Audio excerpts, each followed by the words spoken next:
ada yang sudah Panca, Bu. di apotik mungkin? Panca. Siapa? Panca. Panca. Panca aja atau ada yang lain? Cuma Baru panca. Panca, Bu. Ya, enggak apa-apa. Sudah tampil ya? Sudah terlihat ya? Sudah, Bu. Oke. Ini RKPS kita, ini RKPS lama, mungkin yang baru malah saya lupa nyimpennya, tapi secara materi ini sama semua. Jadi di minggu pertama kita ada minggu sampai 14 ya, kalau nggak salah pertemuan kita sampai 14 atau 15 kali sudah dipotong UTS dan UAS. Yang pertama mungkin lebih ke pengkajian resep, jadi pendahuluan hari ini nanti akan saya flashback tentang farmasetika dulu. Jadi teman-teman kita belajar bareng-bareng tentang mungkin dasarnya dulu, farmasetika dasarnya ya. Kan farmasetika dasar ada, obat itu jenisnya ada berapa, kemudian logo-logonya. Kok saya yakin yang kerja di apotek mungkin sudah lebih familiar, karena tiap hari ketemu dengan beberapa sediaan obat. Kemudian ada dari kemasan itu sudah ada logo-logonya, logo biru itu apa, logo hijau, logo merah itu artinya apa, itu salah satunya dari bagian dari farmasetika dasar ya. Kemudian selain itu farmasetika juga membahas tentang pengkajian resep. Pengkajian resep itu teman-teman juga sudah tahu ya, pengkajian resep atau screening resep itu bisa dari administrasi ini yang ada di layar ya. Ada administrasi, ada farmasetis, ada klinis. Nah, kalau administrasi itu lebih kita ngecek ada nggak ya, alamat pasien, nama dokter, SIP ya, itu nanti kita pelajari. Kemudian farmasetis dan klinis itu yang lebih butuh referensi ya. Ini di bab 1 ada pengkajian resep atau pendahuluan, nanti kita akan bahas tentang farmasetika dasar yang dasar dulu aja ya, biar besok bisa buat teman-teman membuat atau untuk mengkaji resep. Nah, sudah di tiap minggunya itu sudah ada per kasus. Misalkan pada resep pasien hipertensi, kemudian next week-nya pasien DM, lanjut pasien hiperlipid, pasien asma, dan lain sebagainya. Itu pertemuan tiap minggunya. Jadi di tiap per minggunya kita sampai harus tahu bagaimana itu betul nggak sih untuk pasien hipertensi dengan dosis sekian, kemudian ada kontraindikasi enggak, dosisnya overdose atau subdose, itu juga kita pelajari di sini ya. Karena pertimbangan klinis itu salah satunya untuk menentukan DRP. Kalau teman-teman belum mendapat DRP itu seperti permasalahan tentang terapi ya, yang ada 9 itu. Mungkin ada pemilihan obat tidak tepat, indikasi tanpa terapi, terapi tanpa indikasi, overdose, subdose, interaksi, efek samping obat, itu masih termasuk ke dalam DRP. Nah, itu materi-materi yang akan kita bahas selama 1 semester ini ya. Jadi by case aja. Minggu pertama case tentang hipertensi, minggu kedua case tentang DM dan lain sebagainya. Itu untuk materinya. Nah, mungkin saya mau flashback aja hari ini tentang farmasetika dasar. Mungkin insya Allah teman-teman udah paham ya, tapi nggak ada salahnya kita merefresh lagi yang besok bakalan dipakai untuk farmasetika terapan. Oke. Saya share screen lagi.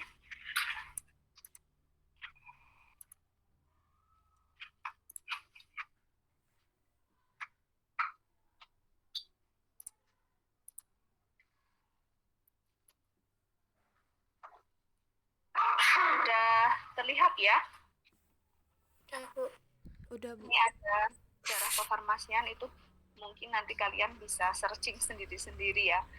Nggak perlu kita bahas tentang sejarah-sejarah farmasi, obat zaman dulu, tinjauan ilmiahnya seperti apa, itu teman-teman bisa baca sendiri. Kemudian yang bisa dipakai untuk referensi perkuliahan ini adalah salah satunya farmakoterapi. Farmakope Indonesia, kayaknya juga udah ada software-nya ya. Udah ada software-nya, di situ ada biografi tentang obat, jadi teman-teman bisa melihat, katakan captopril itu dosisnya berapa, untuk indikasi apa, itu teman-teman bisa search di farmakope ya. Ini saya ambil juga dari googling.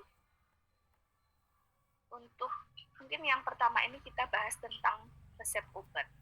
Resep obat ini juga saya tidak akan membacakan detail dari awal sampai akhir, tapi yang mungkin kira-kira akan kita gunakan ya untuk kuliah ini. Di sini batasan mengenai obat, teman-teman sudah sangat mengenal, ada obat generik ya, obat-obat paten atau branded. Itu teman-teman sudah familiar belum tentang obat generik, obat branded? Contohnya untuk generik itu obat dengan nama resmi yang ditetapkan international INN ya, International Non-Proprietary Names, yang ditetapkan dalam Farmakope Indonesia yang tadi sudah saya sebut. Referensi yang bisa kita lihat di farmasetika ini adalah Farmakope Indonesia, salah satunya itu. Nah, di generik ini banyak ya, salah satunya paracetamol, itu generiknya. Terus brandednya itu kalau kita lihat atau paten, obat jadi dengan nama dagang ya, nama dagang. Jadi brandednya dari paracetamol contohnya ada Sampol ya. Kemudian banyak sekali Itamol, Pamol, itu teman-teman sudah familiar ya, harusnya sudah familiar tentang obat branded dan obat generik. Itu yang besok kita banyak bertemu ketika teman-teman sudah mengkaji resep ya, karena tidak semua dokter menuliskan generik, tidak semua dokter menuliskan branded, bisa jadi di mix gitu ya. Dan masih banyak contoh lainnya, contoh obat-obat generik, nama obat generik ataupun nama obat branded. Kemudian penggolongan obat. Penggolongan obat itu yang saya sempat bahas tadi, ada yang warnanya hijau. Hijau itu artinya obat bebas. Kita bebas beli dimanapun. Ya, maksudnya selain di apotek kita bisa beli di toko obat. Untuk obat bebas ini, karena kita beli bisa tanpa resep dokter. Ya, salah satunya juga tadi contohnya paracetamol. Itu hijau. Kita boleh beli tanpa resep dokter, tanpa harus misalkan kita demam sedikit, kita pusing, kita minta resep, itu enggak. Tapi kita bisa langsung beli karena dia masuknya obat bebas ya, tanpa resep dokter. Untuk logonya hijau dengan lingkaran hitam ya, garis hitam di tepinya. Ini sudah ada contohnya juga, Proma. Brandednya, patennya ya, isinya kan antasida untuk isi dari Proma. Kemudian macam yang kedua itu biru, obat biru dengan garis hitam juga di pinggirnya. Ini obat bebas terbatas. Ini bisa dibeli tanpa resep dokter, tapi hanya dengan jumlah yang terbatas. Ya, namanya aja obat bebas terbatas. Boleh tanpa resep dokter, tapi dengan jumlah yang sudah ditetapkan. Tidak boleh asal banyak gitu, nggak boleh ya, tapi terbatas. Nah, di obat bebas terbatas itu ada peringatan-peringatannya, ada 6 peringatan ya. Nah, di sini sudah teman-teman bisa baca, yang nomor 1 apa, nomor 2, itu sudah bisa dibaca sendiri. Salah satunya ada suppositoria. Suppositoria, obat yang Apa? Teman-teman ada yang tahu suppositoria? Supo. Yasti tahu nggak suppositoria itu apa?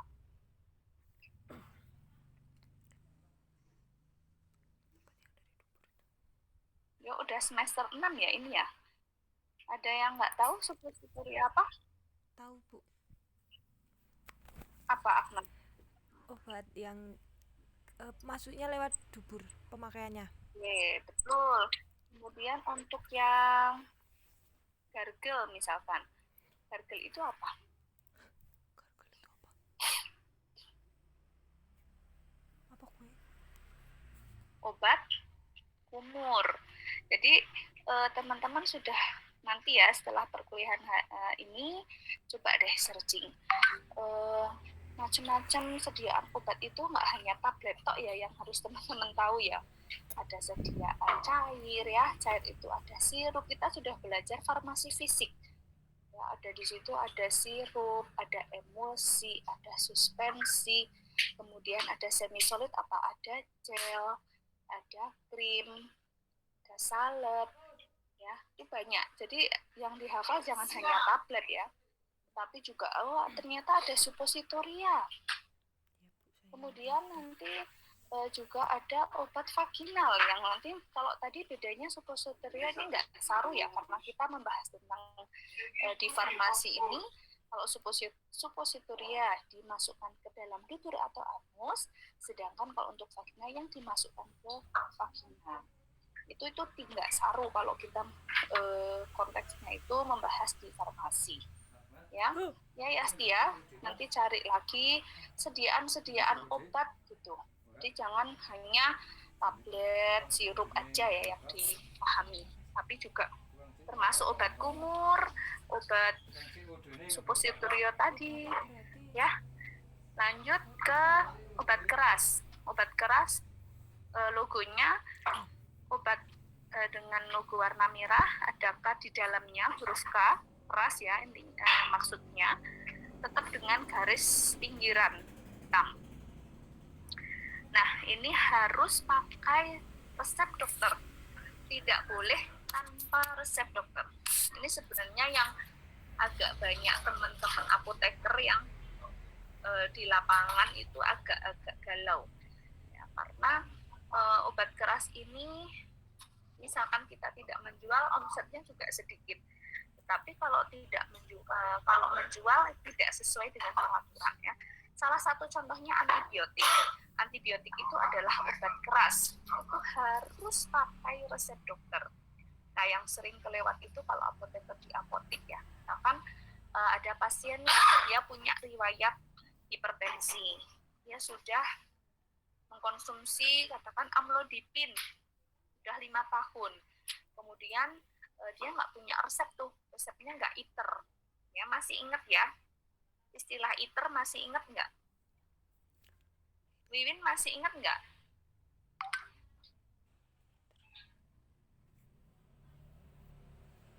Ayo, Nur Hasanah masih ingat istilah ITER?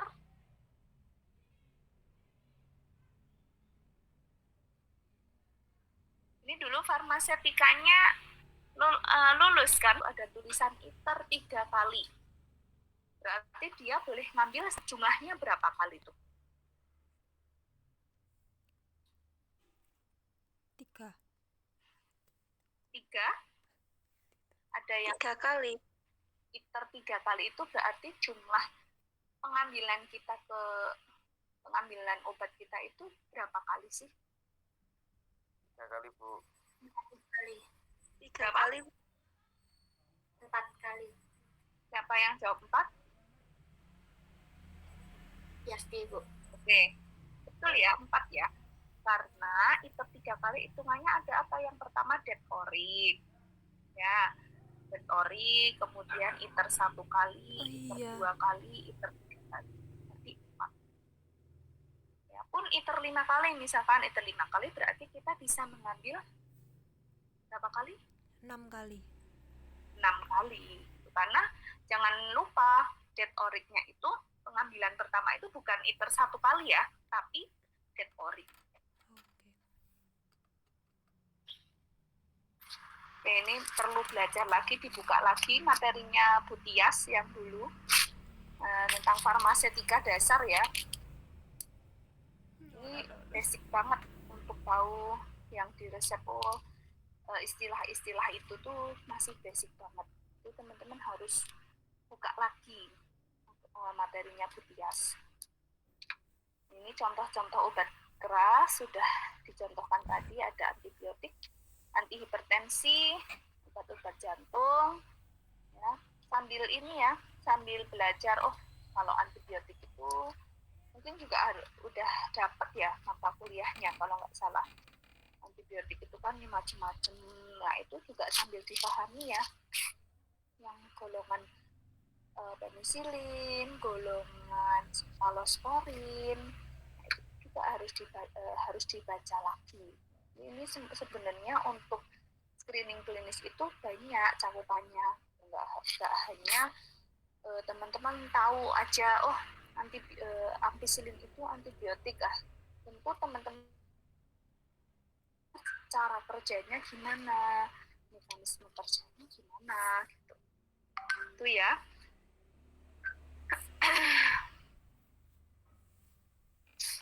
Kemudian ada juga jenis OWA.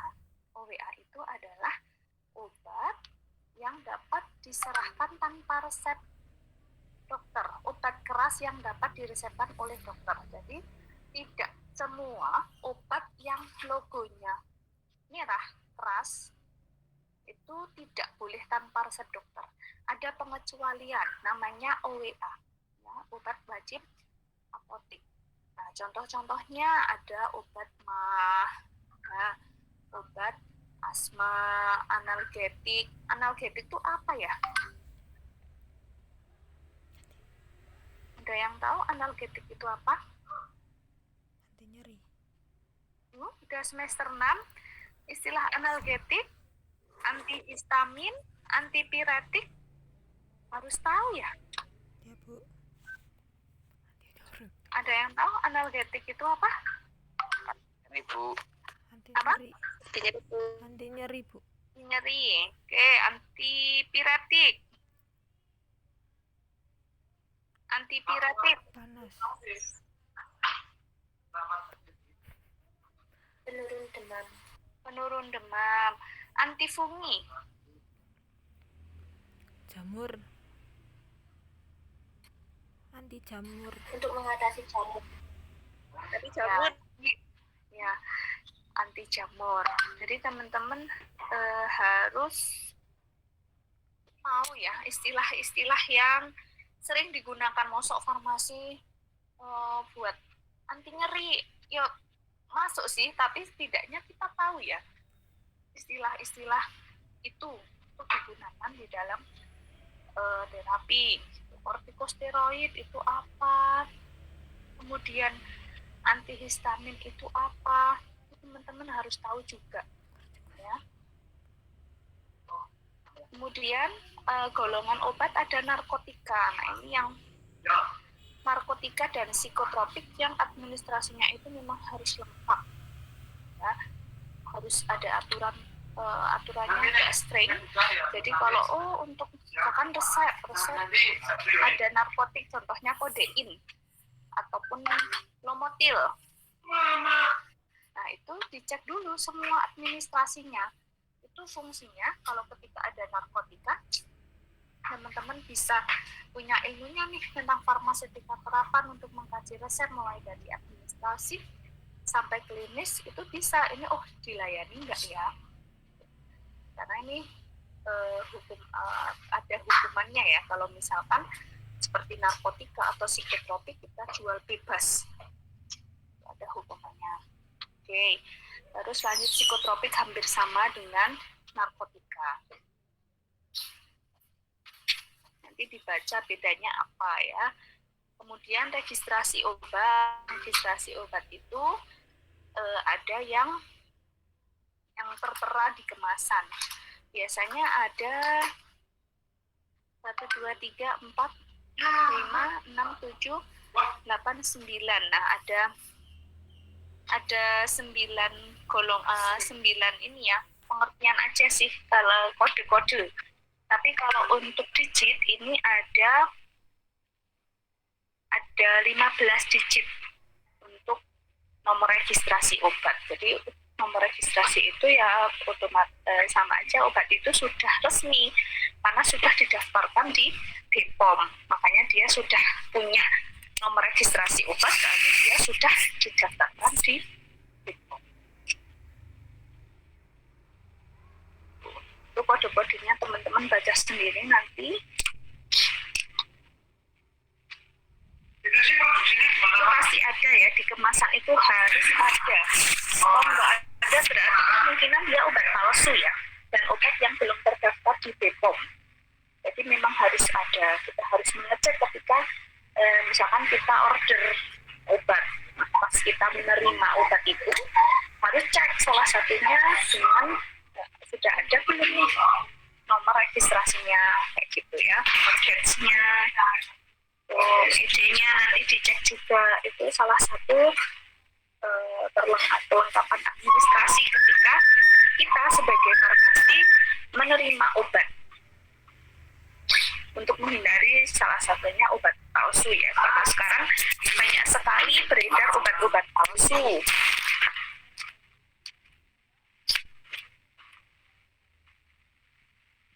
Oke, ini contoh untuk resep, contoh resepnya. Ini contoh untuk resep yang lengkap.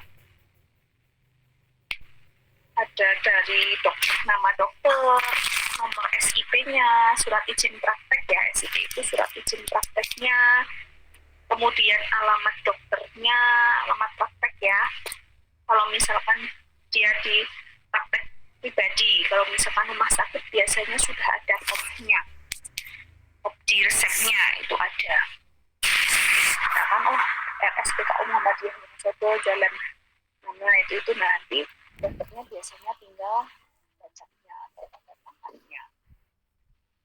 Kalau ini contoh untuk resep yang dokter pribadi, praktek pribadi. Itu harus ada nomor teleponnya, alamatnya juga. Di sini ada tanggalnya, kemudian baru resep. Ya, ini di sini adalah contoh ada dua resep di sini. Yang resep pertama adalah resep puyer.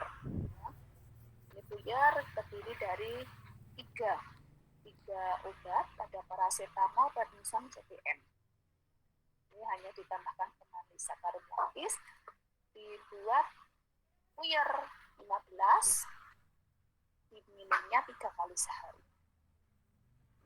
Nah, coba nanti kalian cari contoh, misalkan contoh resep. Katakan misalnya seperti ini. Oh, cara menghitung resep paracetamol, ini kan puyer ya, bentuknya puyer. Cara menghitung dosis itu juga harusnya sudah ada di farmasetika dasar. Oh, katakan paracetamol kan ini di sini 200 mg. Dosis sediaannya ada 500 mg. Berarti 200 dibagi 500 dikali berapa? Sediaan yang diminta dibagi sediaan yang ada dikalinya berapa untuk mencari dosis paracetamol. Contohnya di sini. Ada yang masih ingat?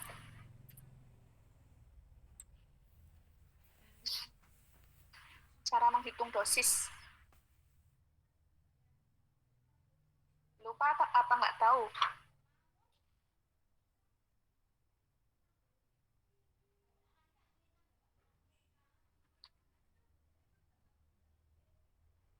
Halo? Menghitung dosis seperti ini lupa atau nggak tahu?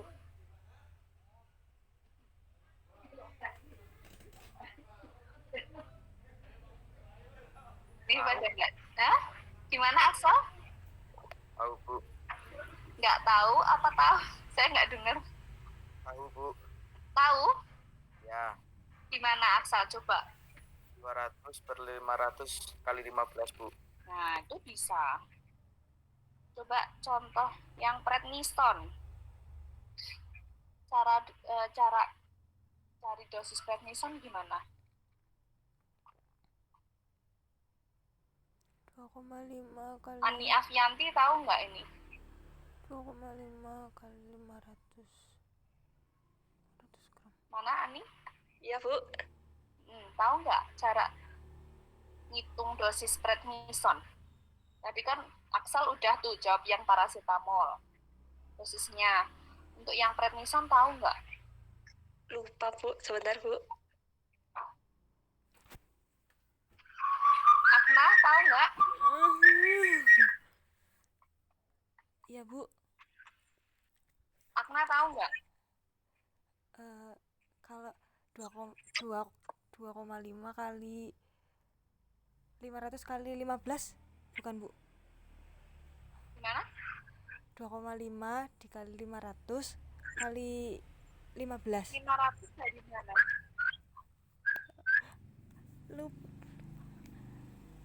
Lupa, Bu. Bentar. Aduh, ini ngitung dosis aja harus diulang ya kayaknya ya. Nanti tak kasih PR ya, ngitung dosis ya. Prednison itu sediaannya 5 mg. Nah, berarti 2,5 dibagi 5 dikali 15. Kan tadi udah dicontohkan. Yang paracetamol 200 per 500 itu sediaannya yang ada kan paracetamol 500 dikali 15. Sama dengan prednison. Sediaannya berapa miligram? 5. Berarti 2,5 dibagi 5 dikali 15. Pun dengan CTM. CTM ada sediaannya berapa? Berapa miligram? Nah, itu nggak tahu kan.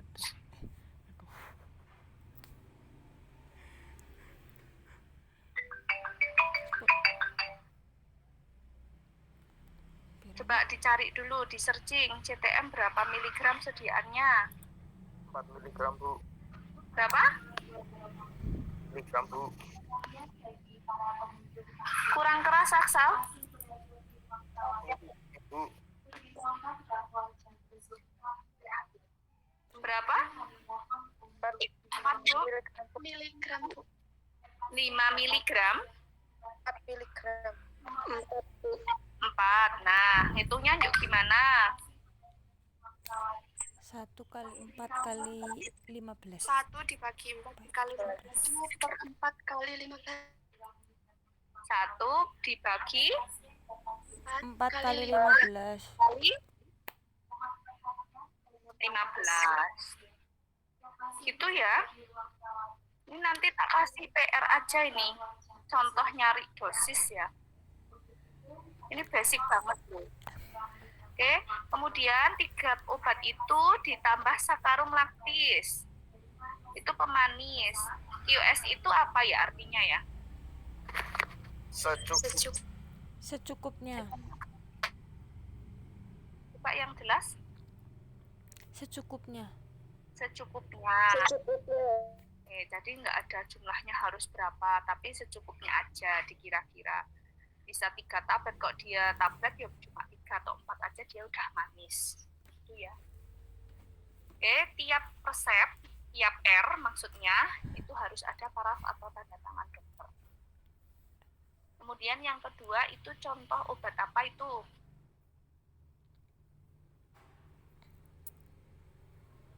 Obat batuk herbal. Obat batuk.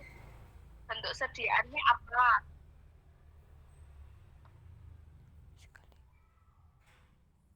Cair, sirup. Sirup, flash ya, FL itu flash. 3 kali 1 sendok. CTH itu apa? Sendok teh. Ya, sendok teh atau sendok tahan. Itu ya. Harus tahu, oh ini bentuk sediaannya itu apa dulu. Pulf, tadi yang pertama itu R yang pertama pulf, berarti dia serbuk. Terus kalau yang kedua itu ya sirup. Ya, berarti kalau sirup atau cair itu pakainya berapa sendok? Kan sendok takar atau sendok makan gitu. Oke, ini contoh resep. Ini sudah ada penjelasannya. Nah, ini contoh kopi resep. Selain resep, teman-teman juga harus tahu kopi resep. Karena tidak, misalkan resep itu ada pasien mau menebus resep, tapi ada yang mungkin kosong sediaannya, ataupun mungkin mau diambil 2 dari 3 dulu deh. Nah, itu perlu kopi resep. Nah, itu bagaimana penandanya? Nah, contohnya di sini. Misalkan ini di sini ada 3 R. Ada amlodipin, atorvastatin, sama asparka. Untuk yang amlodipin itu tulisannya DAT. DAT itu artinya apa?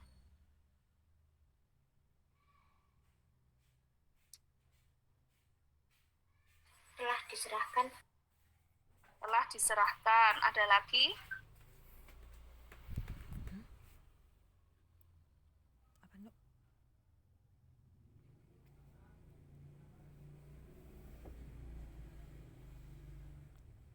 Dan itu sudah diambil penuh ya. Detur. Itu berarti sudah diambil 20. Terus atorvastatin, dia diambil 15, juga sudah detur. Berarti juga sudah full ngambilnya. Terus asparka di situ, dia yang diminta 30, tapi hanya mengambil 15.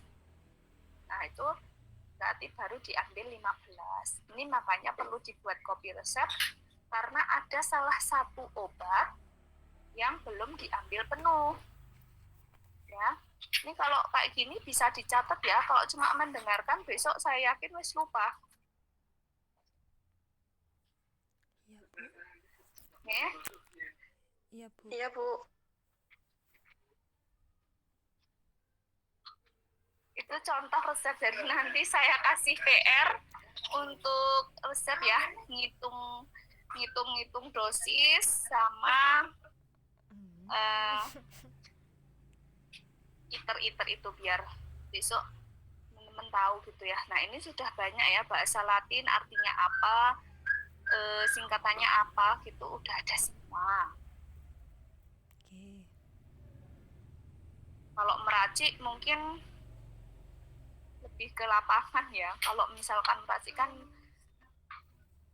praktek gitu. Misalkan membuat puyer yang digerus, terus dicampur dulu. Kok tadi contohnya yang kita mau buat puyer itu dicampur, digerus, ataupun mungkin sudah pakai blender ya kalau zaman sekarang. Tapi kalau sedikit ya tetap masih digerus. Kayak mortir stempernya. Terus itu bisa, kalau meracik itu nggak perlu dibahas.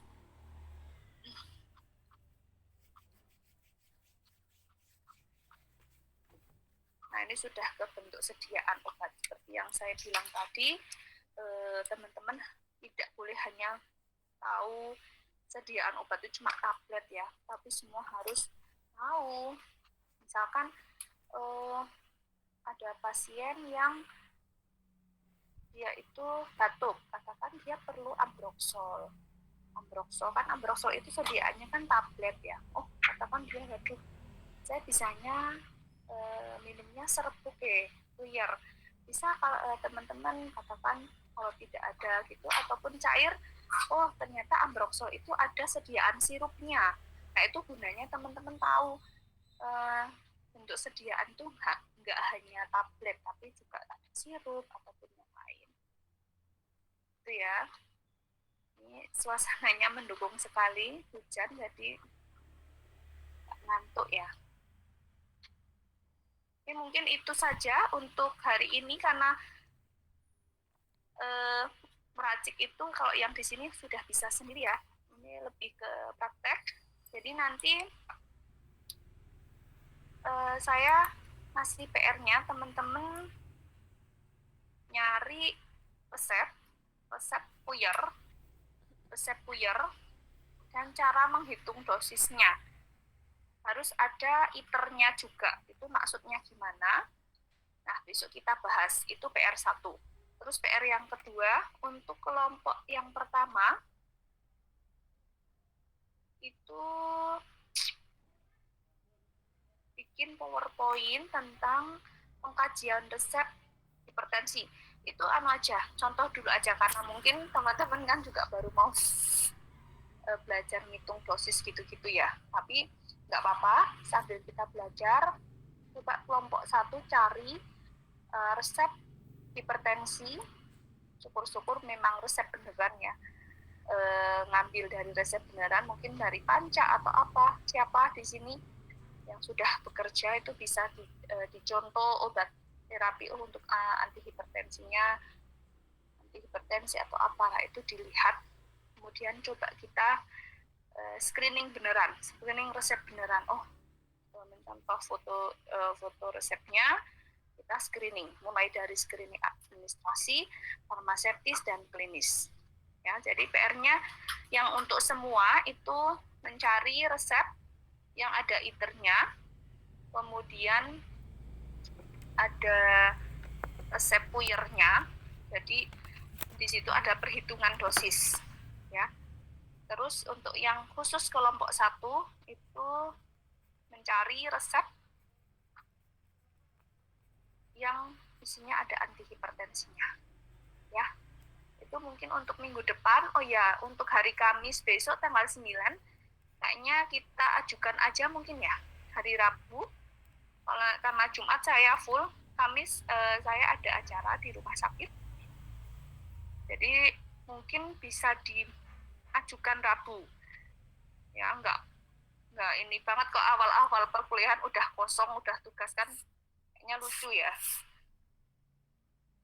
Jadi kita maju di Rabu, nanti jamnya terserah, monggo nanti diobrolin dulu, terus di WA ke saya, jadinya Rabu jam berapa, itu ya. Sementara mungkin online dulu, kalau misalkan pas saya bisa, kita offline, ya. Mungkin itu dulu, ada yang mau ditanyain? Belum ada, Bu. Belum ada, Bu. Belum ada, udah jelas semua ya tentang teknis penugasan, dikumpulkan H-1